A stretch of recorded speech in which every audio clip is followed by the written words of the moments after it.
Pernikahan Kilat 20. Edisi yang ke-276 hingga 290. Bersama suara serak cerita berlanjut. Li Menglan, aku kesini untuk perjalanan bisnis, bukan untuk wisata. Lin King mendorong pintu penumpang dan memberi isyarat padanya untuk keluar. Pada saat ini, Lu Yan bergegas mendekat dan berbaring di luar jendela mobil sambil terengah-engah. Ayu, aku akan menitipkan adik perempuanku padamu. Seorang profesor arkeologi yang sangat langka di Gangseng punya janji denganku, dan aku akan pergi sekarang.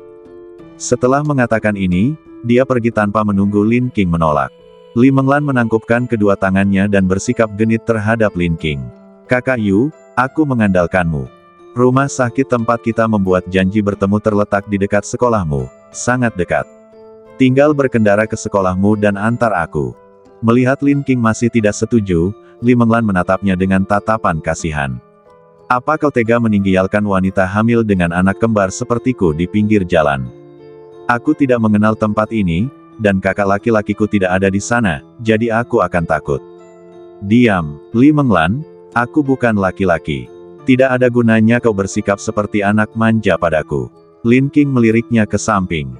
Dia juga khawatir jika dia meninggalkannya dan terjadi sesuatu, itu akan menjadi kesalahannya. Dia berkata dengan tidak senang, kencangkan sabuk pengamanmu. Wajah Li Menglan berseri-seri karena kegembiraan dan dia segera mengencangkan sabuk pengamannya. Dalam perjalanan, Li Menglan menatap Lin King dengan senyum hangat. Kak Ayu, kamu hebat sekali waktu mencalonkan diri jadi wakil ketua. Aku sangat mengagumi perkembanganmu. Kakak Yu, aku benar-benar ingin menjadi keluarga denganmu, dan aku benar-benar memperlakukanmu seperti bibi ketigaku. Bisakah kita kesampingkan hal-hal yang tidak mengenakan di masa lalu dan hidup rukun kembali? Sejujurnya, aku ingin menyatu dengan bibiku. Aku bisa menjadi teman baikmu. Diam, Lin King memarahinya dengan kesal. Li Menglan, jangan bersikap kekanak-kanakan lagi. Aku dan Lu Yan tidak bisa berteman, apalagi kau dan aku. Kak Ayu, apakah bayiku membuatmu jengkel? Li Menglan mengerucutkan bibirnya, tampak seperti seorang istri muda yang menyedihkan. Lin King menggelengkan kepalanya tak berdaya. Li Menglan, dengan pikiran kotormu, kita tidak mungkin berteman. Sejujurnya, saya ingin punya anak, tetapi kuncinya adalah dengan siapa saya ingin memiliki anak. Lu Yan, aku sama sekali tidak menyukaimu sekarang. Tidak peduli apakah suamiku bisa berdiri atau tidak, dia 1000 kali lebih baik daripada Lu Yan dalam pikiranku. Kau tak perlu memamerkan keunggulanmu di hadapan kami, membanggakan betapa baiknya Lu Yan padamu dan betapa baiknya anak itu. Lihat saja cara Lu Yan menjawab telepon dan pergi. Li Menglan, kamu tidak jauh lebih baik dariku sebelumnya.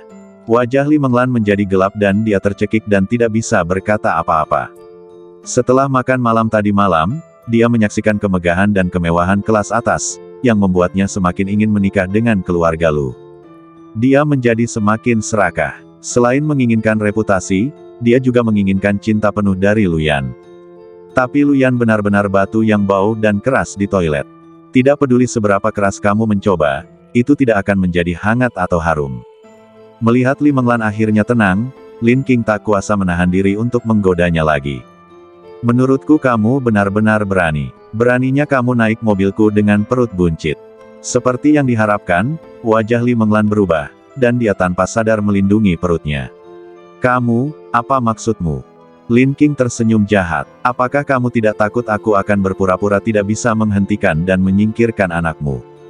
Saat berbicara, Lin King tanpa sadar menginjak rem dan wajahnya berubah. Li Menglan juga memperhatikan perubahan ekspresi Lin King dan bertanya dengan cepat, ada apa? Lin King menginjak rem beberapa kali dan mengerutkan kening. Oh tidak, remnya benar-benar tidak berfungsi. Li Menglan panik. Jangan menakut-nakuti aku. Ayu, aku salah. Aku benar-benar salah. Jangan menakut-nakuti aku. Aku tidak membuatmu takut. Lin King dengan tenang melepaskan pedal gas dan mobil pun melaju maju dengan mulus. Dia melirik indikator tangki bahan bakar dan ekspresinya berubah. Tangki sudah penuh. Tampaknya tidak mungkin mobil itu akan kehabisan bensin. Apa yang harus dilakukan? Tiba-tiba sebuah truk besar datang dari depan, dan Li Menglan begitu ketakutan hingga dia menutup matanya dan berteriak. Ah! Badan truk besar itu terus membesar di depan mataku. Semakin dekat, sangat berbahaya. Li Menglan sangat takut hingga seluruh badannya gemetar. Kakak Yu, tolong, rem. Aku tidak berani main-main denganmu lagi. Lin King memutar kemudi, menggesekkan badan mobil ke truk, berbalik dan melaju ke jalan raya nasional. Li Menglan mencengkeram erat sandaran tangan kursi, menatap Lin King dengan wajah pucat. Kenapa kau tidak mengerem? Omong kosong. Kalau aku bisa mengerem, apa aku harus takut seperti ini? Apa menurutmu aku tidak takut? Lin King menginjak pedal gas sedikit. Ini adalah jalan raya dan dia tidak bisa mengemudi pelan. Dia baru saja memikirkannya. Pengereman sering diperlukan di kawasan pusat kota, tetapi di jalan raya, lalu lintas relatif tidak terhalang, kemungkinan menggunakan rem lebih rendah, dan relatif aman. Ketika Li Menglan mendengar Lin King mengatakan ini, wajahnya menjadi semakin pucat. Kamu serius? Yah, jujur saja, remnya benar-benar blong. Lin King berhenti sejenak dan menganalisis dengan tenang, pikirkan baik-baik. Aku sedang dalam perjalanan bisnis, dan kalian kebetulan berada di kereta berkecepatan tinggi yang sama denganku. Dan kebetulan rumah sakit yang akan aku kunjungi dan rumah sakit yang akan kalian kunjungi berada di tempat yang sama. Lalu guru Siong itu sakit perut dan meletakkan kunci mobil ke tanganku. Bukankah semua ini terlalu kebetulan? Mata Li Menglan membelalak. Maksudmu seseorang ingin menyakitimu. Aku mendapat masalah karena menumpang di mobilmu. Lin King memutar matanya ke arah Li Menglan dan berkata, apakah ini yang baru saja aku analisis? Saat dia berbicara, tatapannya sekilas jatuh ke perut Li Menglan. Aku sengaja memanggil Lu Yan dan meninggalkanmu di mobilku. Aku takut tujuan pihak lain adalah untuk memasukkan bayi ke dalam perutmu. Wajah Li Menglan menjadi pucat saat mendengar ini. Itu Lu Minghua.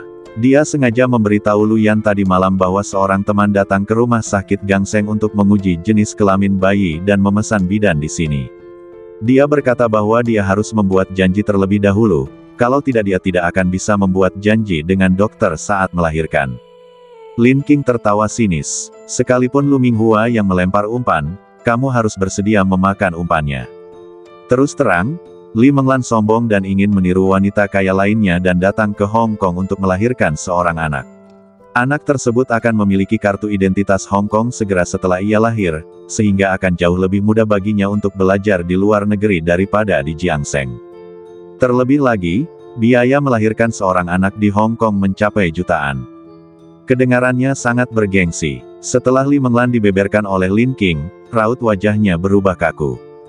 Dia menatap jalan raya yang kosong dengan ketakutan dan bertanya, apa yang harus kita lakukan sekarang? Buka tasku dan ambil ponselku. Lin King dengan tenang menginstruksikan Li Menglan. Li Menglan segera melakukan apa yang diperintahkan. Buka log panggilan. Nomor suamiku ada di sana. Tekan dan nyalakan pengeras suara. Li Menglan menelepon dengan tangan gemetar. Begitu telepon tersambung, terdengar suara seorang pria yang lembut dan penuh perhatian. Hai, istriku, ada apa? Sayang, aku sekarang ada di Gangseng East Avenue. Rem mobil yang aku kendarai blong. Lin King berkata jujur.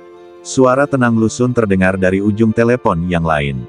Baiklah, tetaplah tenang sekarang, belok ke jalan raya dan berkendaralah ke jalur darurat, lalu segera hubungi polisi, beritahu mereka nomor plat kendaraan Anda dan mintalah bantuan. Saya akan mengatur seseorang untuk segera membantu Anda. Li Menglan menutup telepon dan mendengarkan instruksi Lin King untuk menelepon polisi. Karena dia terlalu takut, dia menekan nomor itu beberapa kali dengan tangan gemetar sebelum akhirnya berhasil. Setelah menelepon polisi, Lin King ingin mengendarai mobil ke jalur darurat, tetapi dia tidak tahu apa yang terjadi hari ini. Ada banyak truk besar yang mengangkut bahan yang mudah terbakar dan meledak di jalur darurat. Dia tidak berani mengambil risiko dan terus melaju di jalur semula. Segera, Lu Sun meneleponnya dan Li Menglan menekan tombol speaker. Ayu, apakah ada orang di dalam mobil? Lu Sun bertanya. Ya, Li Menglan. Dialah yang seharusnya menjadi target kali ini. Baiklah, mintalah dia untuk mengisi daya ponselnya. Begitu Lu Sun selesai berbicara, Li Menglan segera melakukan apa yang dimintanya. Sayang, aku sudah di pesawat pribadi. Jangan takut, ayo ngobrol. Jangan gugup. Suamimu akan selalu bersamamu. Sebentar lagi aku akan dapat menghubungimu dan menyelamatkanmu. Baiklah, Aku percaya padamu. Lin King menjawab dengan sederhana dan rapi. Mendengarkan suara Lu Xun, suatu kekuatan lembut tampaknya muncul dalam hatiku.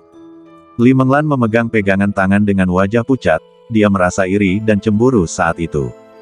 Dibandingkan dengan Lu Yan yang selalu absen, suami Lin King sungguh patut ditiru. Wanita mana yang tidak ingin memiliki suami yang begitu perhatian? Saat kami mengobrol, lebih dari 1 jam berlalu dengan cepat. Lin King terus berbelok di jalan raya, dan tiba-tiba, wajahnya menjadi pucat. Sayang, ini mengerikan. Aku mulai menanjak sekarang dan aku akan segera menurun. Mengemudi menuruni bukit tanpa rem sangatlah berbahaya. Li Menglan sangat ketakutan hingga dia mulai menangis. Aku tidak ingin mati. Aku masih sangat muda, aku benar-benar tidak ingin mati. Akhirnya aku memiliki kehidupan yang baik, dewa. Diam, Lin King berteriak pada Li Menglan, memegang kemudi erat-erat dengan kedua tangan dan berkonsentrasi mengemudi. Bohong kalau aku bilang aku tidak panik. Tak lama kemudian, terdengar peluit di belakangku. Wus, wus. Satu demi satu kendaraan niaga dengan klakson terpasang di atapnya terus menyalip mobil Lin King dan melaju cepat. Sebuah suara datang dari pengeras suara di depan. Perhatian, semua pengemudi. Rem mobil putih dengan nomor plat JA7568 blong di belakang kita. Harap segera pindah jalur demi keselamatan. Para pemilik mobil yang terhormat, harap diperhatikan. Lin King dan Li Menglan keduanya menghela napas lega dalam tingkat yang berbeda-beda. Ternyata mobil-mobil ini ada di sini untuk membantu saya membersihkan jalan. Pada saat ini, suara lembut dan mantap Lu Xun terdengar dari pengeras suara ponsel. Jangan takut, orang-orang dari kantor cabang sudah bergegas datang. Aku akan segera ke sana. Ya, Lin King mengangguk. Sarafnya menegang. 10 menit kemudian, semua mobil di jalur kedua dibersihkan. Mobil bisnis perusahaan juga mundur ke samping, dan mobil Lin King melaju cepat menuruni bukit. Di ruas jalan ini, sekalipun pedal gas dilepas, mobil akan tetap meluncur menuruni lereng dengan kecepatan yang mengerikan. Lin King menginjak rem dengan putus asa, berharap sistem pengereman akan efektif bahkan untuk sesaat. Mobil itu melaju kencang, dan Lin King ketakutan. Pada saat ini, klakson kendaraan dinas yang mengawal dari kedua sisi kembali berbunyi. Ayo, Bu, jangan takut, Bu. Nyonya, Tuan Lu akan segera datang. Nyonya, tunggu sebentar lagi. Lin King mengatupkan bibirnya erat-erat dan mencengkeram kemudi dengan erat, hatinya merasa hangat sekaligus canggung. Tetapi dia hanya punya satu pikiran dalam benaknya. Harus bertahan hidup, harus bertahan hidup. Suami yang baik seperti itu tidak mungkin diberikan kepada wanita lain. Fiuh, mobil melaju menuruni lereng dan memasuki area datar dengan mulus, dan Lin King juga menghela napas lega. Segera, Lu Xun dan Lu Yan tiba. Mobil yang mereka tumpangi berdua berada tepat di depan dan belakang mobil Lin King. Setelah pelatihan khusus, Zhou Nan melompat ke atap mobil Lin King, masuk ke kursi pengemudi, dan menyetir untuk Lin King. Lin King naik ke kursi belakang, membuka jendela, dan siap melompat ke truk kasur yang diatur oleh Lu Xun kapan saja. Namun kecepatan angin di jalan raya tinggi dan truknya tinggi, jadi tidak mudah untuk melompat ke atasnya. Lin King ragu-ragu. Lu Xun sudah naik ke bagian belakang truk. Dia mengulurkan tangannya ke arah Lin King dan menyemangatinya, "Jangan takut. Aku akan melindungimu." Lu Yan di belakangnya juga berteriak, "Ayo, hati-hati. Jangan terburu-buru, pelan-pelan saja, keluarkan separuh badanmu dulu." Ketika Li Menglan mendengar suara Lu Yan, dia berteriak cemas, "Kakak-kakak, apa yang harus aku lakukan? Aku sedang hamil, aku tidak bisa melompatinya." Lu Yan mengabaikannya dan terus menghibur dan menyemangati Lin King. Kemudian, suara Li Menglan terdengar terlalu keras, jadi Lu Yan berkata dengan tidak sabar, "Jika kamu ingin melompat, maka lompatlah. Jika kamu tidak ingin melompat, tetaplah di dalam mobil dan tunggu sampai bensin habis." Setelah mendengar ini, mata Li Menglan menjadi sakit dan dia merasa seolah-olah ribuan jarum menusuk jantungnya. Mengapa? Dia sedang mengandung anak-anak kakak laki-lakiku, 2 orang. Tapi di mata kakak senior, yang ada di matanya hanyalah Lin King. Apakah kehidupan dia dan anaknya begitu tidak berharga?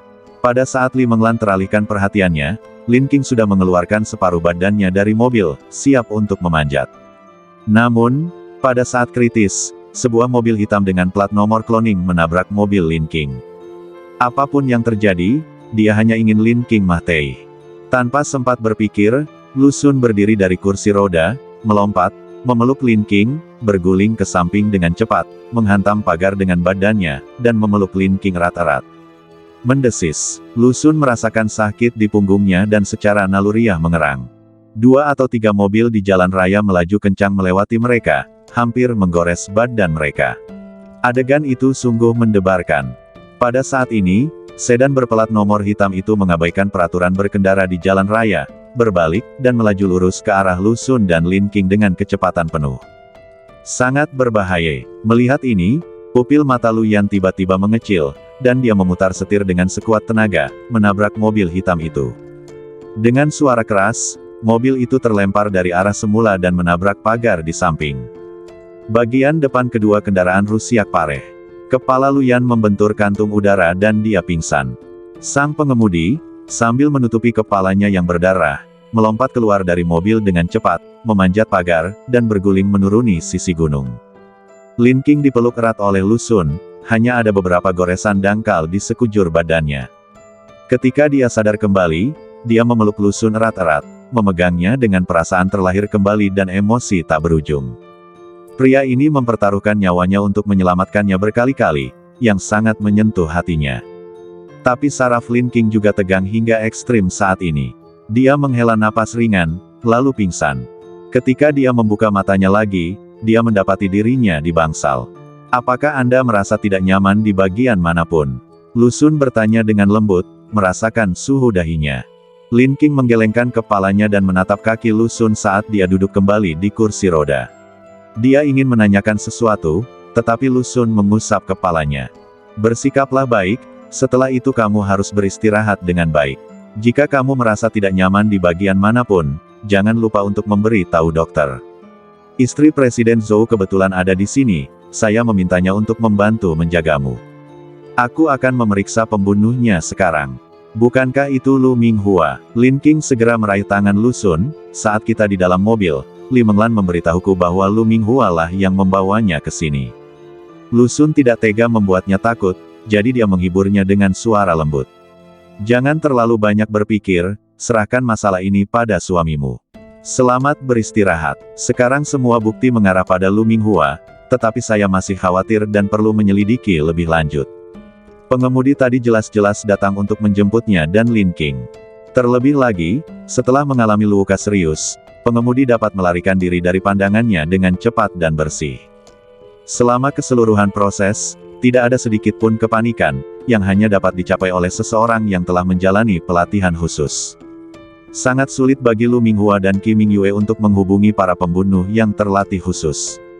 Kecuali jika keluarga Qi adalah anggota rahasia Black Hawk Hall. Jika demikian, hasilnya akan lebih buruk karena Qi Mingyue sudah tahu kelemahannya. Lu Xun tidak berani memikirkannya lagi. Dia hanya bisa menyelidikinya tanpa menunda dan meminta orang-orang dari keluarga Lu dan orang-orang Liu Ye untuk menemukan cara untuk menemukan keberadaan pengemudi itu. Setelah Lu Xun pergi, Lin King merasa berat hati. Dia makin merasa tidak bisa memahami Lu Xun.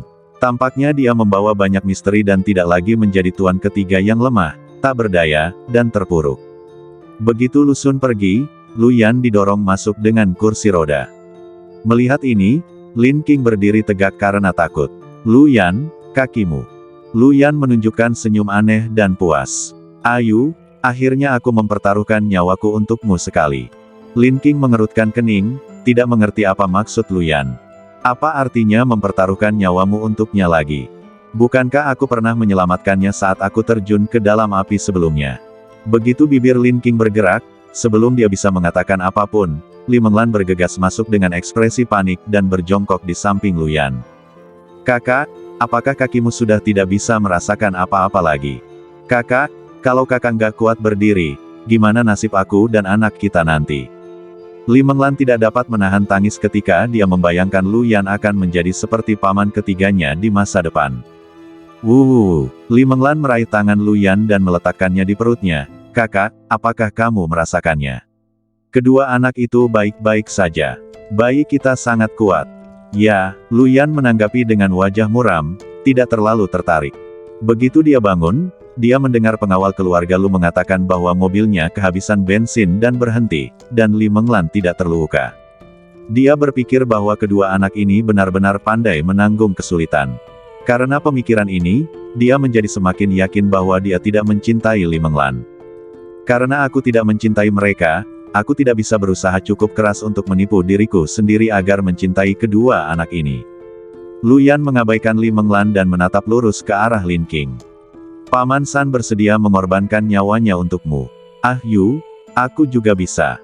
Saat berbicara, Lu Yan mengangkat sudut mulutnya dengan muram. Bisakah aku bersaing dengannya secara adil sekarang? Li Menglan mendengar ini dan berseru. Kakak, apa yang kamu bicarakan? Bagaimana kamu bisa mengatakan hal-hal seperti itu di depanku dan bayi itu? Li Menglan merasa sangat dirugikan. Melihat kekasihnya, yang mempertaruhkan nyawanya untuk menyelamatkan wanita lain, dan sekarang dia menyatakan cintanya kepada wanita lain di depannya. Lu Yan melirik Li Menglan dan berkata dengan dingin, jika kamu tidak mau mendengarkan, kamu bisa pergi. Anda hanya ibu kandung anak saya, itu saja. Li Menglan, kamu tidak bisa mengendalikan perasaanku. Lin King baru saja bangun. Melihat Lu Yan seperti ini dan berdebat dengan Li Menglan di bangsalnya, kepalanya mulai berdenyut kesakitan. Dia benar-benar tidak ingin berutang apapun pada Lu Yan. Jika kaki Lu Yan tidak dapat berdiri tegak di masa depan, dia benar-benar tidak akan mampu menghadapi mertua dan paman keduanya. Dengan sekali klik, Lu Honglin dan Lu Minghua bergegas mendekat, kelelahan. Tak lama kemudian, Zhou Nan dan dokter pun masuk. Keduanya tercengang saat melihat begitu banyak orang di bangsal. Lu Minghua berjalan ke arah Lu Yan dengan wajah pucat, berjongkok, dan menyentuh kakinya dengan tangan gemetar. Nak, ada apa dengan kakimu? Mata Lu Honglin juga penuh dengan kekhawatiran. Dia menatap Lu Yan, lalu menatap Lin King yang telanjang. Apa yang terjadi? Bagaimana kau bisa terluka pareh? Lin King terdiam. Anda tidak dapat mengatakan bahwa Lu Yan terluka pareh karena dia mencoba menyelamatkan dirinya sendiri. Zhou Nan adalah orang yang cerdas, dan dia segera menjelaskan. Tuan kedua, Nyonya, kaki tuan muda kedua baik-baik saja. Hanya saja dia lemah, jadi rumah sakit menyiapkan kursi roda untuknya. Lin King tertegun sejenak, lalu dia menghela napas lega, akhirnya merasa lega. Ekspresi Lu Honglin dan Lu Minghua juga menjadi santai. Dokter merasa suasananya canggung dan segera mengganti topik pembicaraan. Nona Li, saya lihat Anda di sini. Perawat kami tidak dapat menemukan Anda. Hasil tes darah Anda sudah keluar, dan kedua kromosom menunjukkan XY, yang berarti kedua anak kembar Anda laki-laki. Mata Li Menglan membelalak dan dia menutup mulutnya karena terkejut. Dua anak laki-laki, benarkah? Itu benar. Dokter menyerahkan laporannya. Li Menglan terkejut sekaligus gembira, lalu dengan gembira menarik tangan Lu Yan. Kakak, apakah kamu mendengarnya? Saya hamil dua anak laki-laki. Aku akan meneruskan garis keturunan keluarga Lu. Mereka berdua adalah cucu generasi keempat dari keluarga Lu Anda. Keluarga paman tertua Anda belum melahirkan seorang cucu laki-laki, tetapi keluarga paman kedua Anda telah melahirkan seorang cucu laki-laki. Status Anda pasti akan berbeda di masa mendatang. Lagi pula, sepupumu yang tertua mungkin tidak dapat melahirkan seorang putra di masa mendatang, tetapi kita tiba-tiba memiliki dua orang putra. Lihatlah, betapa berharganya kelahiran putra kami. Perkataan Li Menglan membuat semua orang yang hadir merasa tidak nyaman. Terutama Lu Honglin. Dia tidak pernah berpikir untuk melampaui cabang ilmu pengetahuan lainnya dengan melahirkan cucu. Apa yang dikatakan Li Menglan sungguh dangkal dan vulgar. Lu Yan juga merasa sangat tidak bahagia. Dua anak laki-laki berarti semakin mustahil baginya untuk menyingkirkan Li Menglan. Lu Minghua pun sama. Dia tidak bisa mencintai kedua cucunya. Untuk sesaat, bangsal menjadi lebih sunyi, dan suasananya bahkan lebih canggung daripada sebelumnya.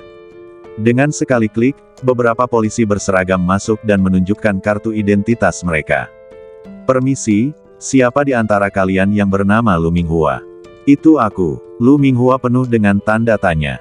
Kami sekarang menduga bahwa Anda terlibat dalam kecelakaan mobil yang melibatkan Lin King dan Nona Li Menglan. Silakan kembali ke biro dan bekerja sama dengan penyelidikan kami. Kata polisi itu dengan tidak memihak. Jantung Lu Minghua berdebar kencang. Kamerat polisi, apakah ada kesalahpahaman? Tidak ada kesalahpahaman. Guru palsu yang memberikan kunci mobil kepada Bu Lin telah mengakui bahwa Anda memerintahkannya untuk menyerahkan mobil dengan rem yang rusak kepada Bu Lin. Lu Minghua menjadi pucat karena ketakutan. Dia menatap Lu Honglin dengan panik, matanya dipenuhi dengan kekecewaan. Dia melangkah maju, memegang tangannya dan menjelaskan. Tidak, suamiku, ini salah paham. Biar aku jelaskan. Masalah ini tidak ada hubungannya dengan saya. Saya menelepon mereka di tengah jalan dan mengatakan kepada mereka untuk tidak melakukannya. Setelah berkata demikian, Lu Minghua baru sadar bahwa ia telah membocorkan rahasia dan segera tutup mulut. Lu Honglin mencongkel jari-jari Lu Minghua satu persatu. Kau benar-benar tidak punya harapan. Lu Minghua, apapun hasil persidangannya, mari kita bercerai. Aku akan membiarkan pengacara menyusun dokumen untukmu. Lu Minghua terhuyung-huyung dan menggigil seluruh badannya seolah-olah dia basah kuyup dalam air es.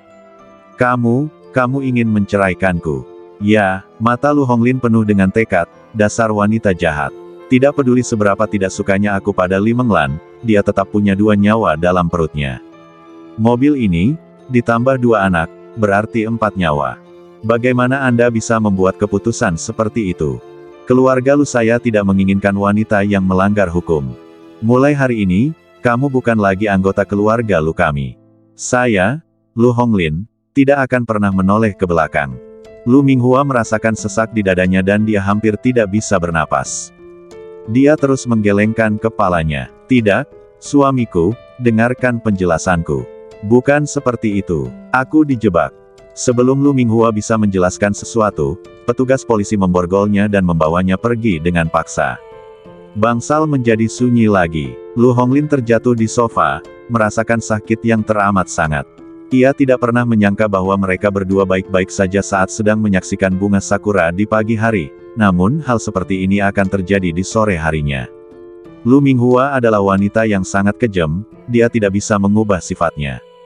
Ruangan menjadi sunyi, dan suara dering ponsel Li Menglan terdengar sangat tiba-tiba. Dia segera mengambil telepon genggamnya dan berjalan keluar bangsal untuk menjawab panggilan telepon. Saudaraku, aku punya kabar baik untukmu. Suara berat saudara laki-laki Li Menglan datang dari ujung telepon yang lain. Menglan, carilah sudut yang sepi sekarang. Aku punya sesuatu yang penting untuk diceritakan kepadamu. Oke, Li Menglan berkata sambil berjalan, saudaraku, izinkan aku memberitahumu, laporan tes darahnya sudah keluar. Saya hamil anak laki-laki kembar. Itu laki-laki. Anda tahu betapa pentingnya anak laki-laki dalam keluarga kaya. Aku pasti akan menjadi terkenal karena anakku. Saya tidak percaya bahwa karena saya sedang mengandung anak laki-laki, wanita tua itu tidak menginginkan kedua cucu ini. Dengan kedua anak laki-laki ini, saya dan saudara laki-laki saya pasti akan mendapatkan lebih banyak harta keluarga di masa mendatang. Bro, aku nggak percaya. Ini seperti mimpi, tahu nggak? Kakak, kami akhirnya akan menjalani kehidupan yang baik. Saatnya menjalani kehidupan yang baik sebagai keluarga kaya. Apakah kamu bersemangat? Terjadi keheningan di ujung telepon selama beberapa saat sebelum suara rendah saudara laki-laki Li Menglan terdengar. Menglan, dengarkan aku, anak ini tidak bisa tinggal. Mengapa? Li Menglan hampir curiga bahwa dia salah dengar. Bayi di perutmu bukan anak Lu Yan. Masalah ini pasti akan ketahuan nanti. Anak ini tidak bisa dibiarkan begitu saja. Kaki Li Menglan lemas, dan dia bersandar ke dinding di sudut tangga, menggelengkan kepalanya dengan penuh tekad. Ini tidak mungkin. Anak ini pasti anak Lu Yan. Malam itu, aku jelas-jelas mengambilnya. Sebelum Li Menglan bisa menyelesaikan kata-katanya, saudaranya memotongnya. Orang tua itu ditangkap polisi dan mengakui semuanya. Kaki Li Menglan semakin melemah, dan dia bertanya dengan bibir pucat, apa yang dia akui. Apakah tabung reaksi kakak senior terjatuh, dan dia menggunakan milik orang lain sebagai gantinya? Tidak, orang tua itu tidak memiliki peralatan untuk melakukan inseminasi buatan. Lalu bagaimana aku bisa hamil? Li Menglan berteriak. Setelah berteriak, saya merasa menyesal dan melihat sekeliling. Untungnya tidak ada orang yang lewat. Semakin dia memikirkannya, semakin terasa ada yang salah. Dia tidak ingin melakukannya saat itu karena klinik kecil itu terlalu sederhana dan tampak seperti klinik 3 larangan. Saudara laki-laki Li Menglan di ujung telepon berhenti sejenak sebelum berkata, orang tua itu mengaku kepada polisi bahwa dia memanfaatkanmu, membuat kamu pingsan dan tidak sadarkan diri, lalu memperkosamu. Anak dalam perutmu sekarang adalah anak orang tua itu. Apa? Li Menglan merasa kepalanya seperti dipukul keras oleh palu, dan badannya ambruk di sepanjang dinding. Tidak mungkin, bagaimana mungkin aku bisa hamil dengan anak lelaki tua itu? Li Menglan merasa mual saat membayangkan lelaki tua itu menyentuh badannya dan mulai muntah-muntah. Orang tua itu berusia 60-an. Bagaimana bisa orang seperti itu menyentuhku? Li Menglan meringkuk di sudut, memeluk dirinya sendiri erat-erat, dan merasa seolah-olah badannya telah jatuh ke dalam gua es. Dia baru saja mengetahui bahwa dirinya sedang mengandung anak kembar, yang membawanya selangkah lebih dekat untuk menikah dengan keluarga kaya. Dia jelas berada di surga, tetapi bagaimana dia bisa jatuh ke neraka pada saat berikutnya? Menglan, apakah kamu mendengarkan? Dengarkan aku, sekarang bukan saatnya untuk bersedih. Jika yang pertama sudah berlalu, maka hilanglah sudah. Pokoknya, Lu Yanruo pikir setelah berhubungan badan denganmu, cepat atau lambat kau akan mencari lelaki lain yang bisa merenggut keperawananmu, kalau tidak, semua akan terbongkar. Tidak ada emosi dalam suara saudara laki-laki Li Menglan, seolah-olah tidak penting kepada siapa badan saudara perempuannya diberikan, dia hanyalah alat. Nada ini membuat Li Menglan merasa tidak nyaman. Dengar, kita jelas tidak bisa punya anak. Bagi keluarga besar seperti keluarga Lu, mustahil menerima anak yang tidak diketahui asal-usulnya. Sebelum mereka mengakui Anda, mereka pasti akan meminta Anda untuk melahirkan anak tersebut dan melakukan tes DNA. Anak ini tidak dapat diuji. Jika dia diuji, semua kekayaan dan kejayaannya akan hilang. Oleh karena itu, Anda harus mencari cara untuk menyingkirkan anak itu sekarang, dan mengupayakan manfaat yang sebesar-besarnya sebelum menyingkirkan anak itu, seperti membuat Lu Yan menikah dengan Anda. Pikiran Li Menglan kacau balau. Dia tidak dapat mendengar apapun dan hanya menutup telepon. Saya tidak tahu berapa lama dia duduk di tanah sebelum dia kembali ke bangsal dengan wajah pucat. Sambil berbaring di tempat tidur, dia menangis. Mengapa? Mengapa takdir melakukan hal ini padaku? Berarti anak seperti dia yang lahir di keluarga miskin tidak pantas mendapatkan kehidupan yang baik. Tidak, dia tidak akan menyerah. Dia harus menikah dengan keluarga Lu. Bagaimana dia lebih buruk dari Lin King? Setelah tenang, Li Menglan menyusun rencana lain dalam benaknya. Pertama, dia menggunakan tekanan dari media untuk memaksa Lu Yan menikahinya, dan kemudian menggunakan tangan Lin King untuk menggugurkan kandungannya. Itu akan sempurna. Lin King, karena kita tidak bisa berteman, mari kita menjadi musuh. Tatapan mata Li Menglan menjadi semakin ganas. Tanda hubung. Di sisi lain, istri ketua Zhou, yang sedang berbelanja di Gangseng, datang mengunjungi Lin King dengan membawa hadiah. Begitu memasuki bangsal, dia menatap Lu Yan dengan pandangan meremehkan. Tuan muda kedua Lu, kami para wanita ingin berbicara secara pribadi, dan tidak nyaman bagimu untuk berada di sini. Wajah Lu Yan membeku dan dia harus bangkit dan pergi. Sebenarnya dia tidak mau kembali ke kamarnya karena takut Li Menglan akan mengganggunya dan membuatnya jengkel. Namun sekarang istri Presiden Zhou mengusirnya, dia tidak dapat menemukan alasan untuk tetap tinggal. Setelah Lu Yan pergi, istri Presiden Zhou memegang tangan Lin King dengan sedih. Bagaimana? Di mana kamu merasa tidak nyaman? Lin King menggelengkan kepalanya. Lu Sun melindungiku, aku hanya mengalami goresan kecil. Nyonya Zhou merasa khawatir, jadi dia menatapnya dari atas ke bawah sebelum berkata, apakah kamu takut? Jangan takut, putra sulung saya adalah kapten tim polisi kriminal. Aku memintanya untuk melindungimu dan tidak akan membiarkan orang jahat berhasil. Lin King merasakan gelombang kehangatan di hatinya. Lu Sun juga berkata bahwa dia akan melindungiku. Yah, Lu Sun adalah salah satu orang paling berkuasa di Jiangsheng, terlepas dari hal-hal lainnya. Sambil berbicara, istri Presiden Zhou menuangkan air untuk Lin King dan merapikan tempat tidur. Lin King merasa malu dan segera menghentikannya. Nyonya Zhou, tidak perlu. Bagaimana saya bisa membiarkan Anda melakukan ini? Saya baik-baik saja. Anda harus kembali dan beristirahat. Istri Presiden Zhou merapikan tempat tidur, berganti ke piyama katun yang nyaman, dan langsung duduk di tempat tidur. Sedangkan aku berjanji pada Lu San untuk menjagamu dan aku tidak akan kembali. Nyonya Zhou membuka selimut dan melambaikan tangan kepada Lin King. Ayu, Kemarilah. Bibi selalu ingin punya anak perempuan. Kamu bisa memenuhi keinginan Bibi hari ini dan tidur denganku. Lin Qing merasakan firasat aneh dalam hatinya. Sejauh yang diingatnya, dia tidak pernah tidur dengan ibunya. Terkadang, dia merasa iri saat melihat Lin Miao Miao keluar bermain dan tidur bersama ibunya. Namun seiring berjalannya waktu, hal itu menjadi semacam kebiasaan dan penerimaan, dan dia belajar menerima bahwa takdir tidak memberinya ibu yang baik. Setelah jeda singkat, Lin Qing tidak lagi merasa canggung dan berjalan untuk mengobrol dengan istri Presiden Zhou saat mereka berbaring di tempat tidur, seperti ibu dan anak atau sahabat. Setelah mengobrol sebentar, Lin Qing tidak dapat menahan diri untuk bertanya, apakah kamu tahu tentang cahaya bulan putih Lusun? Apakah kamu berbicara tentang Ye Yunsang? Kamu Yunsang. Ketika Lin Qing mendengar nama ini untuk pertama kalinya, dia secara naluriah tidak menyukainya. Istri Presiden Zhou adalah orang yang tidak suka menyembunyikan sesuatu dan selalu mengungkapkan pikirannya. Aku tidak tahu apa itu cahaya bulan. Kau tahu, Lusan adalah orang yang punya pemikiran mendalam dan dia tidak akan menceritakan apapun kepada siapapun. Di masa lalu, hanya ada dua wanita di Jiangsheng yang dikabarkan memiliki hubungan dengan Lusan. Yang satu adalah Qi Mingyue dan yang lainnya adalah Ye Yunsang. Saya tidak akan pernah percaya apa yang dikatakan Qi Mingyue, dan Lu San juga membuktikannya kemarin. Kalau begitu, hanya Ye Yunsang yang tersisa. Di mana dia sekarang? Lin Qing bertanya dengan hati yang gemetar. Luar negeri. Ketika Lin Qing mendengar ini, jantungnya berdebar kencang. Semuanya cocok. Seharusnya dia. Lu Yan mengatakan kepadaku bahwa Lu Sun memiliki seseorang yang tersembunyi di dalam hatinya. Nyonya Zhou sedikit mengernyit. Tidak juga. Dulu, Lu San sangat peduli pada Ye Yunsang dan mendukungnya dalam upayanya untuk mendapatkan posisiku, tapi menurutku tidak ada yang salah dengan mereka saat mereka akur secara pribadi. Mencalonkan diri untuk posisimu. Alis Lin Qing semakin berkerut.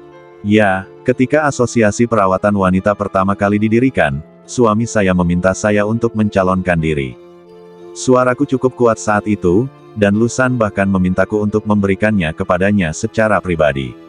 Istri Presiden Zhou mengatakan ini, masih merasa sedikit kesal. Lin Qing terkejut. Lalu bagaimana kamu menjawabnya? Istri Presiden Zhou terkekeh. Apa lagi yang bisa kukatakan? Aku akan menyuruhnya pergi saja. Orang lain takut padanya, tapi aku tidak. Setelah jeda, Nyonya Zhou melirik Lin Qing lagi.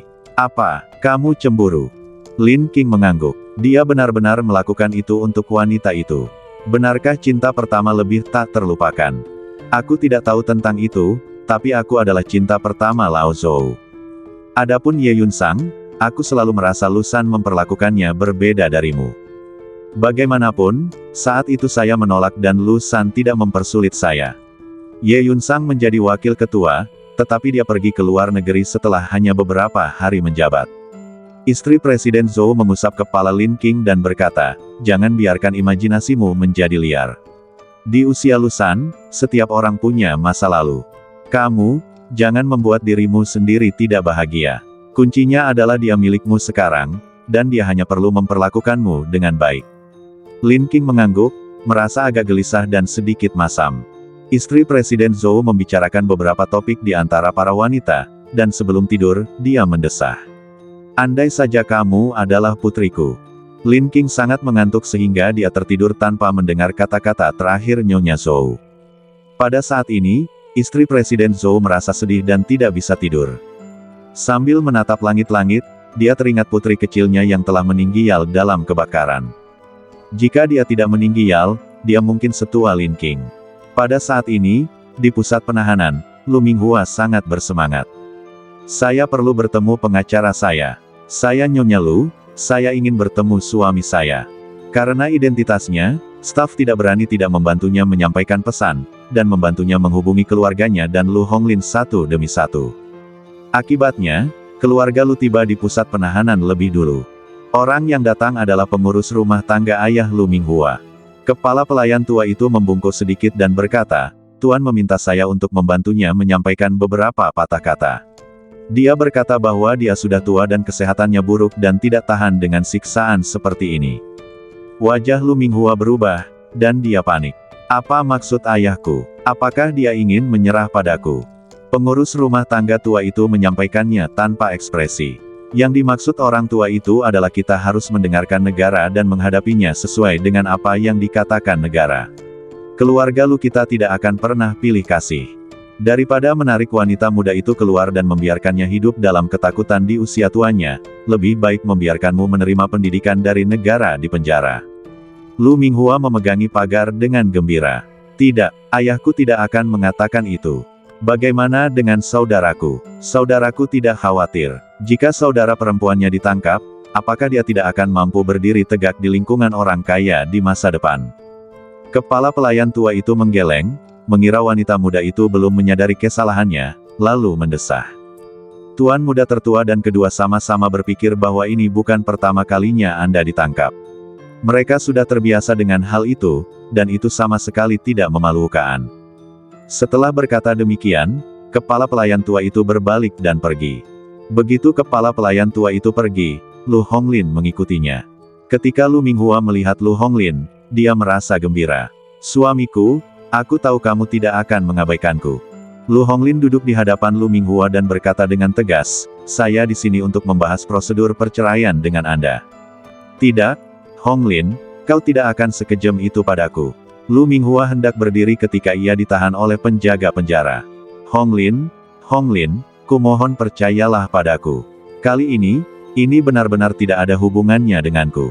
Lu Minghua benar-benar panik.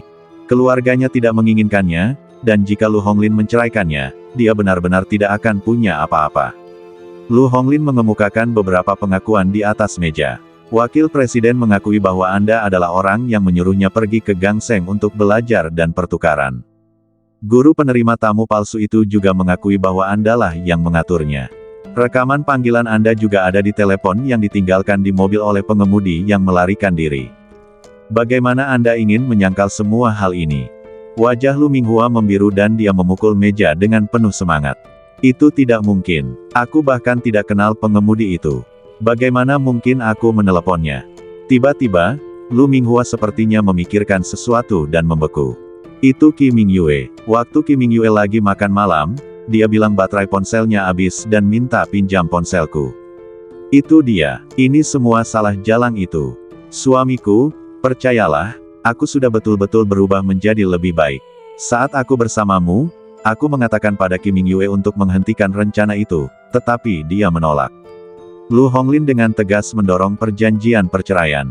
Minghua, aku tidak peduli jika Qi Mingyue menjadi bumerang bagimu, tetapi sejak kamu mulai bekerja dengannya, kamu seharusnya sudah memikirkan hal ini. Namun, kamu tetap memilih untuk bekerja sama, jadi kamu tidak bisa menyalahkan orang lain. Aku meminta keluargamu untuk mengantarmu pulang. Aku tidak mengajukan gugatan cerai secara langsung karena aku menunggu untuk melihat bagaimana kamu akan bersikap dan bagaimana kamu akan dengan tulus menebus kesalahanmu kepada saudara ketiga dan Ayu, tetapi kamu tidak mengambil tindakan apapun. Aku memintamu untuk pergi melihat bunga sakura. Aku memberimu satu kesempatan terakhir. Minghua, saya telah melakukan yang terbaik untuk Anda. Setelah berkata demikian, Lu Honglin membuka pulpennya dan menandatangani namanya tanpa ragu-ragu. Kau harus tahu bahwa aku bukanlah orang yang suka menunda-nunda. Harta milikku akan dibagi rata di antara kita. Aku tidak memperlakukanmu dengan tidak adil. Tidak, Honglin, aku tidak ingin bercerai. Lu Minghua menolak menandatangani. Kamu masih punya perasaan padaku, kan? Lu Honglin tampak acuh tak acuh dan mendorong kesepakatan itu maju lagi. Tanda tangani. Kalau kamu tidak menandatangani, aku akan mengajukan gugatan cerai, dengan alasan bahwa istriku melanggar hukum negara dan menyebabkan hubungan kami hancur. Anda harus sangat jelas bahwa Anda mungkin tidak memiliki banyak uang saat itu. Lu Minghua terjatuh dan bersandar di kursinya, seolah seluruh jiwanya telah tersedot keluar. Dia tahu karakter Lu Honglin dan tahu bahwa dia akan melakukan apa yang dikatakannya. Tidak peduli betapa mudahnya dia diajak bicara, dia masih memiliki sifat keras kepala anggota keluarga Lu dalam dirinya. Lu Minghua tidak punya pilihan selain menandatangani namanya, berpikir bahwa selama dia tidak pergi ke Biro Urusan Sipil, mereka tidak akan benar-benar bercerai. Siapa sangka pada saat berikutnya, petugas pendamping mengeluarkan buku catatan dan mesin stempel untuk mulai memproses. Tak lama kemudian, 2 surat keterangan cerai berwarna merah keluar. Ketika Lu Minghua menerima surat cerai, Ia menangis terseduh-seduh, merasa seolah-olah ada sepotong daging yang dipotong dari hatinya. Dia tidak pernah menyangka Lu Honglin akan bertindak secepat itu. Honglin. Betapapun memilukannya dia menangis, Lu Honglin mencengkeram buku catatan merah itu dan pergi dengan langkah tegas. Di sisi lain, Lin Qing baru saja keluar dari gerbang sekolah ketika dia menerima pesan dari Lu Xun yang mengatakan bahwa Lu Honglin dan Lu Minghua telah bercerai. Ia juga mengatakan agar mereka berdua sebisa mungkin bersikap tenang selama masa ini dan tidak terlalu dekat agar tidak membuat saudara keduanya kesal. Lin Qing menjawab, "Pokoknya aku baik-baik saja, hati-hati saja." Dia selalu menjadi orang yang memamerkan cintanya, oke. Begitu pesan terkirim, laki-laki berkaus hitam di sebelahnya menyenggol sikunya dengan keras, dan ponselnya pun terlempar keluar. Pria itu segera mengambil telepon itu dan lari. Dia berlari ke tempat sepi dan segera menggunakan ponsel Lin Qing untuk mengirim pesan WeChat ke Lu Xun. "Karena kita harus berhati-hati saat kembali ke rumah lama, mengapa kita tidak pergi ke hotel? Saya baru saja memesan kamar 808 di Hotel Cinta. Sayang, aku menginginkanmu. Ada kejutan." Setelah pesan terkirim, pesan tersebut langsung dihapus. Saat berikutnya, Lin Qing mengejarnya sambil terengah-engah.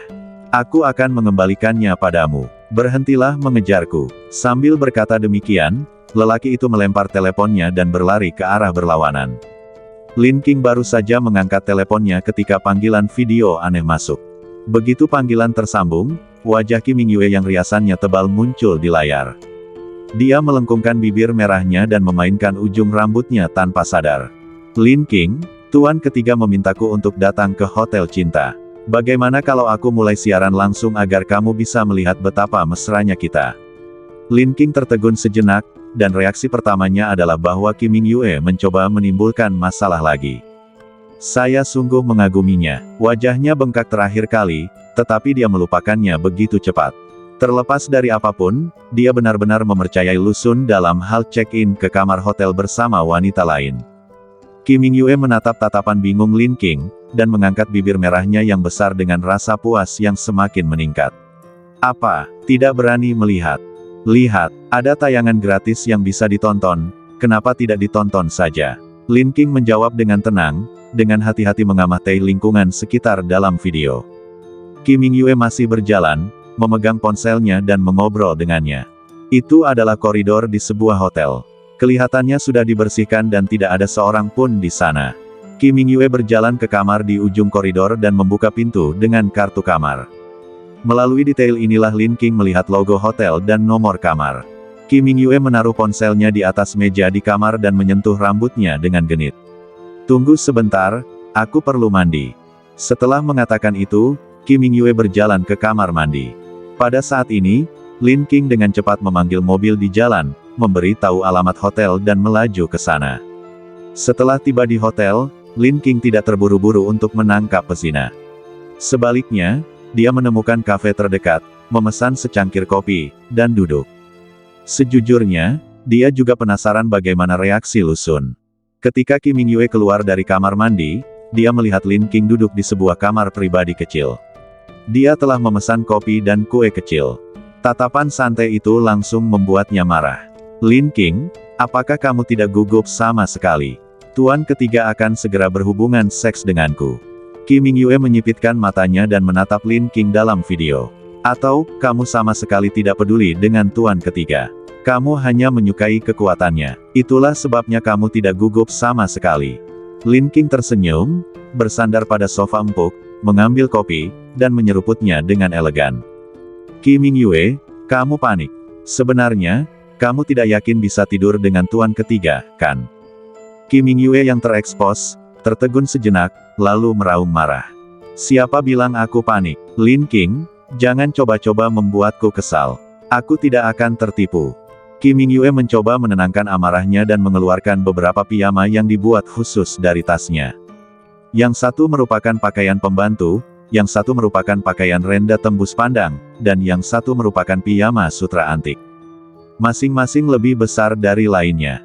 Qi Mingyue tampak malu. "Oh, saya tidak tahu harus memilih yang mana. Bagaimana kalau Anda membantu saya memilih?" Lin Qing juga sedikit marah saat ini. Jika Lu Xun berani menatapnya, dia akan mati. Namun di permukaan, dia menjawab dengan tenang. Apapun, tidak peduli apa yang dia kenakan, dia tidak akan terlihat lebih baik dariku. Dia menyukaiku seperti itu. Kamu tidak punya kesempatan. Anda, Kim Mingyue hampir marah padanya.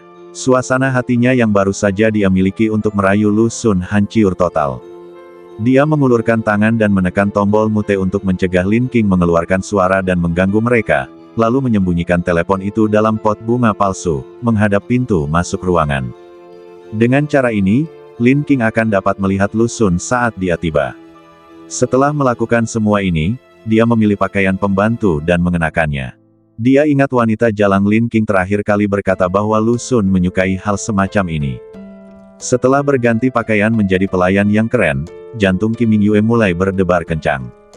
Dia tahu bahwa jika dia tidak dapat membunuh Lin King kali ini, akan sulit untuk membunuh Lin King lain kali. Jadi, dia memutuskan untuk mengubah pendekatannya dan merayu Lu Xun. Asal dia bisa mengalahkan Lu Xun dan membiarkan Lu Xun merekomendasikan dia untuk menjadi wakil ketua, bukankah itu hanya masalah sepatah kata? Memikirkan hal ini, Kim Mingyue memperhatikan dengan saksama arah telepon dan tidak bisa menahan diri untuk tidak mensibir. Bodoh, apakah Lin King benar-benar mengira dia ingin melakukan obrolan video dengannya? Hal ini dilakukan untuk mengisi saluran telepon selulernya sehingga Lu Xun tidak dapat menghubunginya dan menghindari terbongkarnya undangan tersebut. Tentu saja, juga menyenangkan untuk menstimulasinya. Setelah menyemprotkan parfum afrodisiak, Kim Mingyue melihat ke cermin dan melengkungkan bibir merahnya dengan percaya diri. Kali ini, dia harus mengalahkan Lu Xun. Untuk memenangkan hati Lu Xun, dia bahkan membeli polis asuransi tambahan dan menyemprotkan kabut afrodisiak ke seluruh lorong. Selama Lu Xun lewat, dia pasti akan tertangkap. Tak seorang pun dapat lolos dari kabut afrodisiak super tingkat itu. Pada saat ini, Lin King di ujung video lainnya sangat marah ketika dia melihat Kim Mingyue mengenakan pakaian pelayan. Dia tidak mengenakan apapun di dalamnya. Apakah kamu bercanda? Dia percaya pada Lu Xun, tapi itu tidak berarti dia bersedia menunjukkan wanita lain padanya.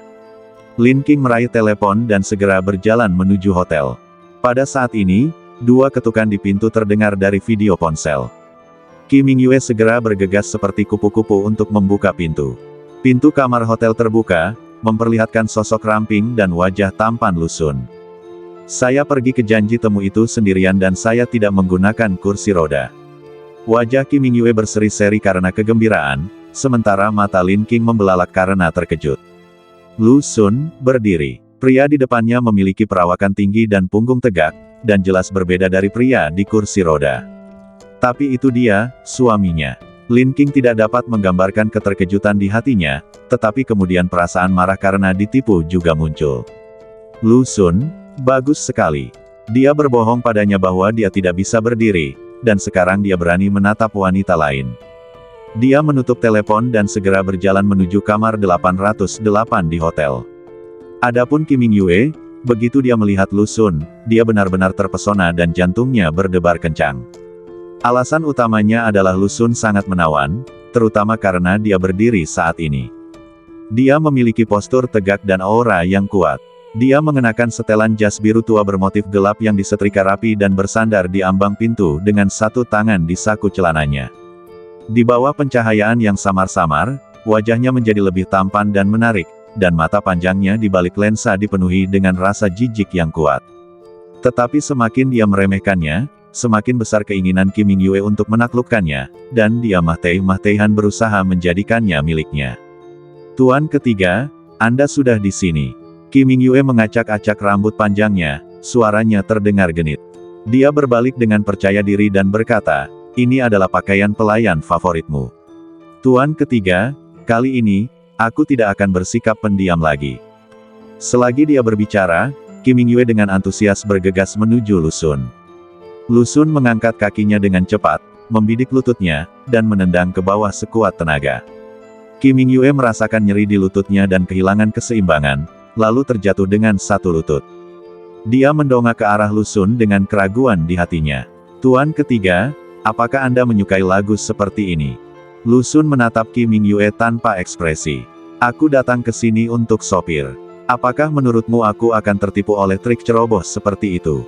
Pengemudi yang mana? Aku tidak tahu apa yang kamu bicarakan. Kim Mingyue hanya duduk di tanah dan memainkan rambutnya dengan menggoda. Badannya menjadi semakin panas, dan dia tidak dapat menahan diri untuk tidak bersenandung beberapa kali. Tuan ketiga, mengapa Anda berbicara tentang pengemudi? Mengapa Anda tidak melakukan hal lain? Apa yang bisa dilakukan Lin King, saya juga bisa melakukannya. Kamu tidak layak dibandingkan dengannya. Tatapan mata Lu Xun tertuju pada Kim Mingyue dengan acuh tak acuh, seolah dia adalah sampah. Kim Mingyue sangat tersengat oleh tatapan yang sangat acuh tak acuh ini, dan api di hatinya langsung menyala. Kenapa aku tidak bisa dibandingkan dengan jalang itu? Apa bagusnya dia? Apa yang bisa dia lakukan, aku juga bisa. Aku bahkan bisa lebih jalang darinya. Saat mengatakan itu, Kim Mingyue hendak melepas suspender pakaian pelayannya. Tetapi Lu Xun lebih cepat darinya. Dia mengambil ketel berisi air dingin di atas meja dan menuangkannya langsung ke kepala Kim Mingyue. Kim Mingyue menjerit, seluruh badannya basah oleh air dingin, dia dalam kondisi yang sangat memalukan. Lu Xun, kamu gila. Lu Xun melemparkan botol air dingin itu ke samping dengan acuh tak acuh. Bangun, izinkan saya bertanya lagi, di mana sopirnya? Bagaimana Anda menghubunginya? Aku tidak tahu. Kim Mingyue menyangkal tanpa sadar, memutar badannya 2 kali, merasa semakin tidak nyaman. Dia menarik celana panjang Lu Xun. Lu Xun, butuh aku. Aku benar-benar membutuhkanmu sekarang. Kau juga sudah minum obat Cina, kan? Kau juga akan membutuhkan aku. Ayo, mari kita selesaikan ini bersama-sama. Sebelum dia bisa menyelesaikan kata-katanya, Lu Xun menendangnya dengan jijik. Kim Mingyue, apakah kamu benar-benar berpikir kamu dapat mengalahkanku? Kim Mingyue merasakan hawa dingin di sekujur badannya dan menggigil. Lalu dia sadar, kamu baik-baik saja. Dia hanya menyemprot 2 kali ketika dia orgasme. Secara logika, Lu Xun seharusnya kurang mampu mengendalikan dirinya dibandingkan dia setelah menghirup kabut afrodisiak dalam jumlah begitu besar. Tidak mungkin. Tidak ada yang tidak mungkin. Kim Mingyue, kamu salah meremehkan pemahaman diam-diam antara kita sebagai suami dan istri. Lin King mendorong pintu yang setengah terbuka dan berjalan masuk sambil mengenakan sepatu hak tinggi. Sebelum Lu Xun sempat membuka mulutnya, dia memperingatkannya dengan keras, berbaliklah dan jangan melihat. Lu Xun segera dengan patuh berbalik dan menghadap Kim Mingyue. Melihat Lu Xun seperti ini, Kim Mingyue sangat marah hingga memukul karpet. Lu Xun, apakah kamu masih seorang pria? Dia menyuruhmu untuk berbalik, jadi kamu berbalik. Jangan lupa, Anda adalah tuan ketiga yang terkenal di Jiangseng. Lu Xun memunggungi Kim Mingyue dan menjelaskan, istriku adalah orang terpenting dalam keluarga. Aku tidak berani menentangnya. Jika aku tidak mendengarkan, aku khawatir aku tidak akan punya uang saku bulan depan. Kim Mingyue mengerutkan kening dalam, seolah-olah dia telah mendengar sesuatu yang luar biasa. Apa yang baru saja kau katakan? Istri, bagaimana dia bisa menjadi istrimu? Ini tidak mungkin. Kim Mingyue kehilangan ketenangannya dan berteriak, tidak. Kamu tidak mungkin menikahi wanita seperti ini. Tidak, ibu negara Jiangseng hanya bisa saya, Kim Mingyue. Pasti aku, Kim Mingyue. Tidak, kamu palsu, kamu pasti palsu. Kau berbohong padaku, Lu Xun yang kukenal bukanlah seorang pengecut. Ini bukan pengecut, ini rasa hormat terhadap istriku. Lu Xun menjawab dengan sigap. Mendengar ini, Kim Mingyue sangat cemburu. Bukankah ini hubungan impiannya? Tuan ketiga adalah sosok yang berkuasa di luar, tetapi menaati perintahnya di rumah. Tapi kenapa semua ini milik si jalang Lin King? Kim Mingyue sangat marah hingga dia muntah darah. Lin King mengangguk puas dan menatap Kim Mingyue yang tampak ingin membunuhnya. Sebelum saya datang ke sini, saya tidak mengerti mengapa seseorang tiba-tiba mengambil ponsel saya dan melemparkannya kembali kepada saya setelah melarikan diri. Sekarang saya mengerti bahwa pria itu sebenarnya tidak ingin mencuri ponsel saya. Dia ingin menggunakan ponselku untuk mengirim pesan pada Lu Xun dan membujuknya. Tapi Anda benar-benar meremehkan chemistry di antara kami sebagai pasangan. Suamiku tidak akan percaya sebuah pesan jika tidak disampaikan dengan nada suaraku. Itu benar, Lu Xun mengangguk, lagi pula, kepribadian Ayu tidak akan mengundangku ke hotel cinta. Lin King mengangkat bibirnya dengan puas. Demikian pula, suamiku tidak akan memberiku gaun berpotongan rendah. Berdasarkan kepribadiannya, dia lebih suka aku mengenakan gaun lengan panjang. Jadi, pada hari makan malam itu, saya berhati-hati dan meminta penata gaya saya untuk membantu saya memeriksa gaun itu, dan benar saja, saya menemukan masalahnya. Jadi, saya memanfaatkan situasi ini dan memperpendek tali pengikat rok agar tidak terlalu seksi, tetapi Anda tidak dapat mengontrol rok. Anda tidak hanya dapat menghemat uang untuk gaun tersebut, tetapi Anda juga dapat memperoleh reputasi yang baik dengan menyumbangkannya. Setelah mendengarkan ide-ide Lin King, Lu Xun lebih menghargainya. Tidak buruk, bagus sekali. Ini sedikit mirip denganku. Mendengarkan pasangan ini menyanyikan lagu yang sama dan memuji bisnis masing-masing, Kim Mingyue benar-benar marah. Dia memaksakan diri untuk berdiri dan melangkah maju hendak meraih wajah Hua Lin King. Lin King menghindar dengan cepat, dan Kim Mingyue terjatuh ke tanah dengan keras. Afrodisiak dalam badannya mulai bereaksi dan dia menggeliat di tanah bagaikan cacing, kesakitan luar biasa. Lu Xun melemparkan sebotol penawar racun dan menginjaknya dengan kakinya. Ceritakan padaku tentang supir itu, aku akan memberimu penawar racunnya, dan kamu dapat menjaga martabat terakhir wanita tertua di keluarga Qi. Kalau tidak, aku akan menyuruh seseorang melemparmu ke depan hotel keluarga Qi untuk melampiaskan kemarahanku tentang gaun istriku. Pupil mata Kim Mingyue mengecil saat mendengar ini. Tidak, kau tidak bisa melakukan ini padaku. Lu Xun, kau tidak akan melakukan ini padaku, kan? Kamu mencintaiku. Wanita ini pasti telah memergokimu dengan cara tertentu, itulah sebabnya kamu memperlakukanku seperti ini. Itu dia pasti memaksamu melakukan ini. Katakanlah padaku bukti apa yang dia miliki terhadapmu. Jika kita bekerja sama, kita pasti bisa menyingkirkannya. Lin King tidak bisa berkata apa-apa. Kim Mingyue, fantasi macam apa yang masih kamu miliki? Jika suamiku benar-benar menyukaimu, mengapa dia melemparkanmu ke ranjang ayah Lu Minghua? Bagaimana mungkin seorang pria yang begitu mencintai wanita ini, tega melakukan hal seperti itu? Wajah Kim Mingyue menjadi sangat gelap ketika dia memikirkan penghinaan yang dideritanya terakhir kali.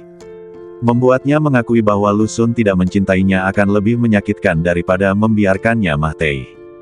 Dia telah lama memutuskan bahwa hanya pria luar biasa seperti Lu Xun yang layak untuknya. Kim Mingyue berjuang untuk bangkit dan ingin pergi. Zhou Nan masuk dengan ekspresi serius dan menyeka lehernya. Tuan ketiga, pengemudinya sudah meninggal.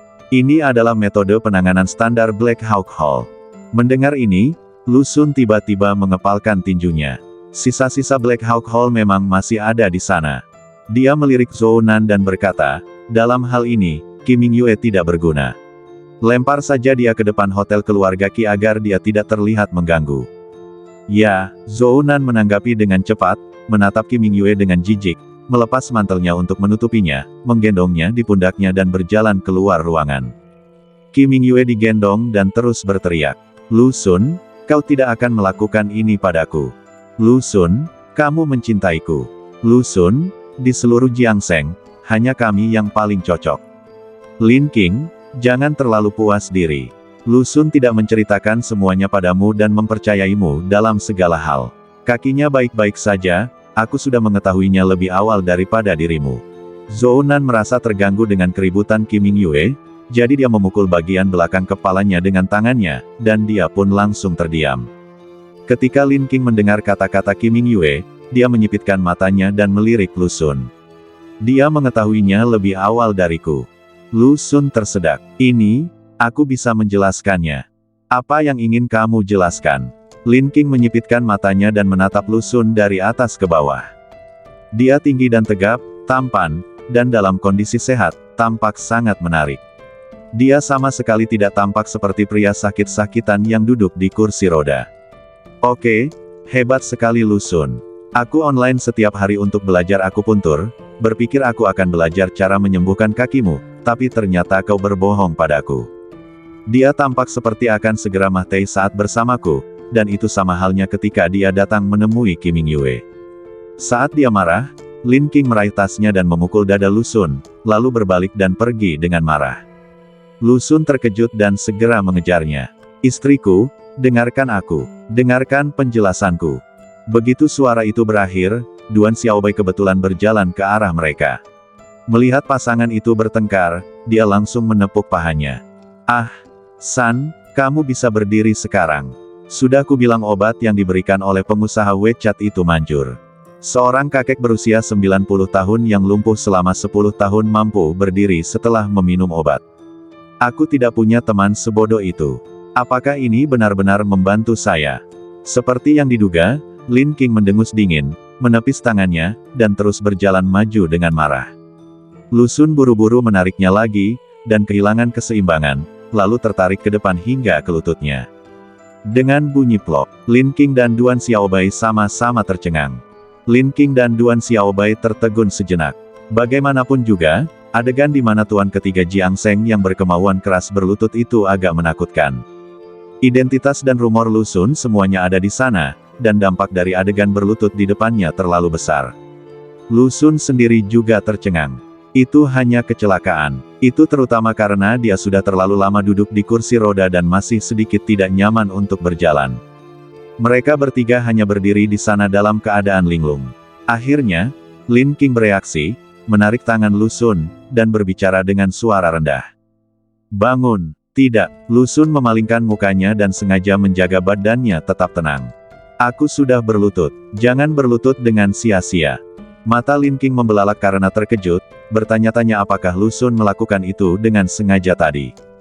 Berlutut dan memohon pengampunannya. Saat berikutnya, Lu Xun berbicara dengan sedikit marah. Jika kamu tidak memaafkanku, aku tidak akan bangun. Dengarkan penjelasanku. Ini adalah pertama kalinya suami Lin King berlutut untuk memohon pengampunan. Dia belum berpengalaman dan pemalu, dan dia juga khawatir kalau ada orang lewat dan reputasi tuan ketiga akan hancur, jadi dia segera merespons. Baiklah, cepatlah bangun. Aku tidak akan mendengarkan Kim Yue, aku akan mendengarkanmu. Lu Xun berdiri, memegang tangan Lin King, dan berkata dengan serius, tunggu aku akan mencari kamar dulu, lalu aku akan menjelaskannya kepadamu perlahan-lahan. Ada begitu banyak orang di lorong ini, dan tidak baik jika urusanku bocor. Setelah berkata demikian, Lu Xun segera memerintahkan anak buahnya untuk membuka sebuah ruangan dan membawa Lin King ke sana, meninggalkan Duan Xiaobai sendirian di tengah angin. Apakah orang yang baru saja berlutut itu adalah Lu Xun? Benar, saya pasti melihatnya dengan benar. Astaga, apakah Lu Xun benar-benar berlutut untuk meminta maaf kepada istrinya? Tuan ketiga Jiang Sheng benar-benar berlutut di hadapan seorang wanita. Sungguh sangat mengasyikkan. Duan Xiaobai segera menelepon Tuan ke-6 untuk bergosip. Tuan ke-6, apakah Anda tahu apa yang baru saja saya lihat? Apa? Dia membuat istrinya marah, jadi dia berlutut dan memohon ampun. Duan Xiaobai sangat bersemangat. Oh, Yuan Shen menjawab dengan tenang. Duan Xiaobai terdiam. Kamu pendiam sekali. Aku mengucapkan satu kalimat dan kamu memaksakan satu kata. Berita yang sangat eksplosif dan penuh gosip, aku hanya akan membaginya denganmu. Terdengar suara ringan dan sinis dari ujung telepon. Pertanyaannya, beranikah Anda memberitahu orang lain? Duan Xiaobai tersedak dan benar-benar tidak berani. Tidak, dengarkan aku. Kau bahkan belum melihat adegan itu, dasar pengecut. Aku ingin sekali memotretnya, memperbesarnya, mencetaknya, dan menggantungnya di atas tempat tidurku. Xiaobai, Yuan Shen menyela celoteh Duan Xiaobai, jika aku jadi kamu, aku akan pergi ke luar negeri terlebih dahulu, atau mengunci pintu rapat-rapat. Karena sang jenderal akan segera datang ke pintu. Tidak mungkin, San tidak mungkin segila itu, kan? Kau tidak tahu betapa pintarnya aku tadi. Ketika aku melihat istri San menyalahkan San karena menyembunyikan masalah kakinya, aku langsung mengarang cerita tentang seorang pengusaha WeChat yang menjual obat-obatan. Belakangan ini sering ada pengusaha mikro di lingkungan pertemanan saya yang bercerita, ada seorang kakek berumur 90 tahun yang sudah lumpuh 10 tahun, makan sesuatu, dan akhirnya bisa berdiri. Bip bip, Yuan Shen menutup telepon. Tidakkah kau pikir aku pintar? Mengapa teleponnya ditutup begitu cepat? Orang ini pasti iri dengan kecerdasan saya dan menutup telepon karena dia tidak berani mendengarkan lebih jauh. Duan Xiaobai menggelengkan kepalanya dan mendesah. Menjadi terlalu baik juga merupakan kesalahan. Di sisi lain, Lu Xun membawa Lin King ke dalam ruangan. Lin King tidak terlalu memikirkannya pada awalnya, tetapi menyesalinya begitu dia melangkah masuk. Bagaimanapun juga, ini adalah hotel cinta. Dekorasi dan alat peraga di ruangan itu terasa panas dan merangsang inderanya. Lu Xun mematihkan lampu merah mawar dengan ekspresi normal, menggantinya dengan cahaya putih, dan mengangkat dagunya untuk menunjuk ke sofa di sampingnya. Sayang, ini karena lingkungan. Silakan duduk saja, aku akan menuangkan segelas air untukmu. Melihat Lu Xun telah menyalakan lampu dan mengatakan hal-hal seperti itu, Lin Qing merasa malu untuk mengemukakan masalah kepergian. Namun matanya tak dapat menahan diri untuk tidak menatap ke arah kasur air dan alat peraga aneh itu. Tiba-tiba wajahnya memerah. Lu Xun memegang cangkir air di tangannya. Melihat Lin Qing tersipu, dia dengan tenang menahan keinginannya, berjalan mendekat dengan serius, dan berkata dengan penuh rencana. Ayu, kakak keduaku juga tidak tahu tentang kakiku. Dia juga tidak tahu. Wajah Lin Qing sedikit tertegun, seperti seekor kelinci putih kecil yang belum mengenal dunia, semua emosi tertulis di wajahnya. Mata Lu Xun berbinar-binar karena keberhasilannya, dan dia berbicara dengan sedikit aroma teh hijau. Ya, kakak keduaku begitu khawatir dengan kakiku sehingga dia bahkan menyalahkannya atas kakiku, tetapi aku tetap tidak memberitahunya. Bukan hanya itu, kakak tertuaku dan ibuku juga tidak tahu. Kenapa? Jadi ayah satu-satunya yang tahu kalau kakimu baik-baik saja. Saat Lin Qing berbicara, Lu Xun sudah duduk di sebelahnya tanpa mengucapkan sepatah kata pun. Semakin sedikit orang yang tahu bahwa kakiku baik-baik saja, semakin baik. Jika mereka tidak tahu, reaksi mereka akan lebih tulus, dan mereka dapat menipu orang luar dengan lebih mudah. Ayah juga tidak benar-benar tahu, dia hanya kebetulan melihatku menjalani rehabilitasi. Setelah jeda sejenak, Lu Xun memberikan penjelasan singkat. Beberapa tahun yang lalu, sebuah organisasi misterius muncul di Jiangsheng, menyebut dirinya Black Hawk Hall. Organisasi ini menyusup ke beberapa keluarga besar dan berusaha bersatu dengan keluarga besar untuk memonopoli dan mengendalikan ekonomi Jiangsheng. Saat itu, Black Hawk Hall ingin mengambil tindakan terhadap keluarga Lu, berharap dapat menggunakan keluarga Lu untuk menyuntikkan vaksin beracun ke anak-anak secara gratis melalui saluran nasional.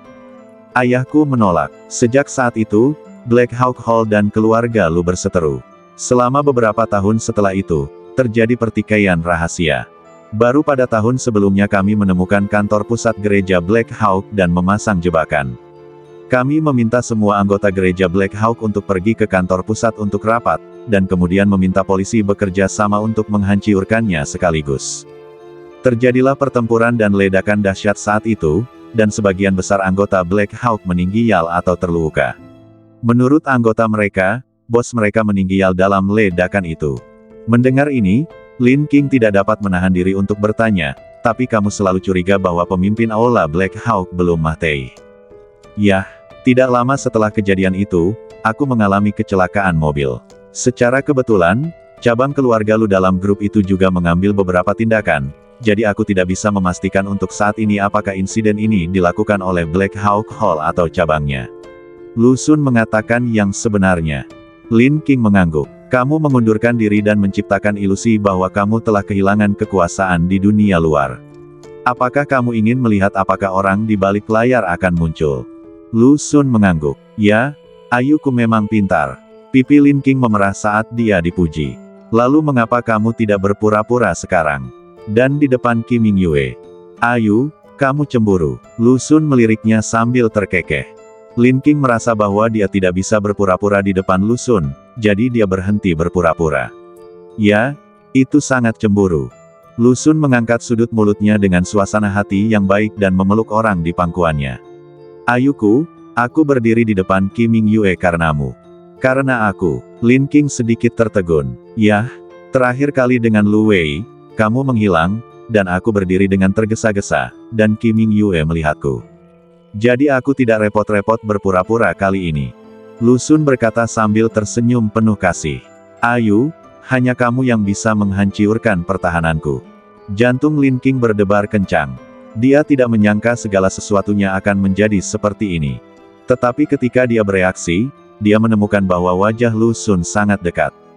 Wajah tampan yang diperbesar itu agak tak tertahankan baginya, dan jantungnya berdebar tak karuan. Ledakan, ledakan, ledakan. Suara-suara itu seakan menerobos dadanya dan keluar sehingga Lu Xun dapat melihatnya. Lin Qing menelan ludahnya diam-diam. Lalu mengapa kamu tidak berpura-pura sekarang? Karena pengemudinya kemungkinan besar adalah anggota gereja Black Hawk, atau diatur oleh gereja Black Hawk. Mereka sudah tahu kakiku baik-baik saja, jadi tidak perlu berpura-pura lagi. Lin King mengangguk. Lu Xun memeluknya lebih erat. Kamu harus berhati-hati dalam beberapa hari ke depan. Kim Mingyue dan Black Eagle Hall tahu bahwa kamu adalah titik lemahku. Aku khawatir mereka akan memanfaatkanmu untuk melawanku. Ayu, apakah kamu takut? Saya tidak takut. Lin King menggelengkan kepalanya, tetapi merasa sedikit terstimulasi dan bersemangat. Aku ingin bersamamu dan menjadi wanitamu, maka aku tidak akan takut. Suamiku, aku ingin menjadi wanita yang dapat berdiri bahu-membahu denganmu. Oke, Lu Xun mengangkat orang itu dan berdiri. Lin King tanpa sadar mencengkeram leher Lu Xun. Apa yang akan kamu lakukan? Dia belum pernah dipeluk seperti ini oleh Lu Xun sebelumnya. Kedua lengannya yang bagaikan besi memeluknya erat, dan kali ini jantungnya berdebar lebih hebat lagi. Harus kukatakan, Lu Xun terlihat sangat tampan ketika dia berdiri. Saat berikutnya, Lin King ditempatkan di dalam air, dan suara rendah Lu Xun terdengar di telinganya. Untuk apa? Ayu baru saja mengatakan bahwa dia ingin menjadi wanitaku. Bukan itu yang kumaksud. Lin King merasa dia tidak punya cara untuk membela diri. Tidak, Lu Xun mengecup hidungnya, lalu mencium telinganya. Tidak, kenapa kau terus melihat ke sini sekarang? Tertangkap basah, telinga Lin King memerah. Aku tidak melakukannya, jangan bicara omong kosong. Baiklah, saya hanya bicara omong kosong. Kalau begitu, Nyonya Lu, karena Anda sudah di sini, mengapa Anda tidak mencoba ranjang ini? Uang tidak boleh terbuang sia-sia. Ketika Lu Xun bergerak, kasur air mulai beriak, sangat mengejutkan Lin King hingga dia segera memeluk Lu Xun. Pengalaman bermain air di laut seperti ini dapat memberikan rangsangan yang berbeda pada indera setiap orang. Tak lama kemudian, Lu Xun menguasai iramanya. Sudah saatnya Nyonya Lu melihat kekuatan sejati suamimu. Sebelumnya, aku berpura-pura menjadi orang jahat dan gagal memuaskan Nyonya Lu. Lin King menggertakkan giginya karena malu. Lu Xun, diamlah. Lu Xun, kau melakukannya dengan sengaja. Lin King menyadarinya kemudian. Ini adalah ide Lu Xun sejak dia mengatakan ingin mencari kamar untuk menjelaskan. Omong-omong, Lin King bersandar di bahu Lu Xun, ada yang ingin kutanyakan padamu, apakah kamu punya cahaya bulan putih? Sebelum dia bisa menyelesaikan kata-katanya, Lu Xun mencium bibir Lin King. Nyonya Lu, tidakkah Anda merasa agak malas mengobrol pada saat seperti ini? Pria tidak ingin mengobrol pada saat ini. Sepertinya Nyonya Lu masih penuh energi. Pada akhirnya, Lin King bahkan tidak repot-repot mengatakan sepatah kata pun. Kedua pria di sana berkeringat deras, dan Duan Xiaobai di sana juga berkeringat deras. Dia memeluk erat batang pohonnya sendiri dan menggigil sambil berdiri di dahan yang tinggi. Tidak, mengapa kamu memanggil jenderal lagi? 3. Aku jelas membantumu, oke. Saya sungguh-sungguh ingin berterima kasih. Jenderal, bisakah kau berbicara padaku dengan baik dan tidak membentakku? Butler, keluarkan foto sang jenderal. Setelah beberapa saat, pengurus rumah tangga keluarga Duan buru-buru mengeluarkan papan KT berisi foto sang jenderal dari ruang penyimpanan. Ketika sang jenderal melihat papan KT, ia mendapati ukurannya 3 atau 4 kali lebih besar dari badan guguk itu. Yang penting adalah memperbesar foto yang menarik perhatian. Busur, ikat kepang, semprul, sangat menyakitkan. Sang jenderal menjerit, lalu berbaring di depan foto itu, tertekan dan menarik diri. Duan Xiaobai melihat ini dan berkata, "Hei, sudah selesai. Cepat turun dari pohon." Ketika Anda hampir sampai di dasar, sang jenderal memanggil lagi. Duan Xiaobai begitu takut sehingga dia memanjat pohon lagi. Ketika dia berdiri di dahan pohon, sang jenderal berbaring di tanah dan mengurung dirinya lagi. Lupakan saja, dia akan membangun ruangan kecil di pohon nanti. Yang lebih menyedihkan dari Duan Xiaobai adalah Kim Mingyue. Di dalam mobil van, Kim Mingyue terlempar ke keset lantai yang kotor dan belum sadarkan diri.